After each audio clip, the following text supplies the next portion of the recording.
Hi, in this video today I'm going to show you how you can adjust the balance, so the balance left and right of the audio on your Samsung TV. This is a 7 Series 65 inch. So we need to go into the settings menu. You can do it via the screen or you can just press the settings button here if you've got this remote control. And we need to go down to sound, so we're using the arrows to navigate and the middle button to enter. So sound, and we're going to go to expert settings, press enter.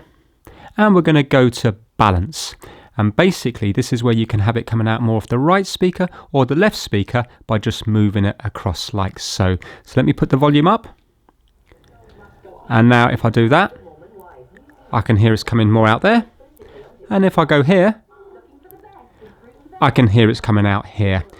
It by default is just in the middle. You can always go to reset here and it will put it straight back to the middle again. So do you want to reset it? Yes. And it will just put it to the middle. So that's it. That's how you can adjust it left or right. So if I wanted it more out of the right for whatever reason, then I can go to close, and now the right hand speaker is going to get more than the left hand speaker. Thanks for watching.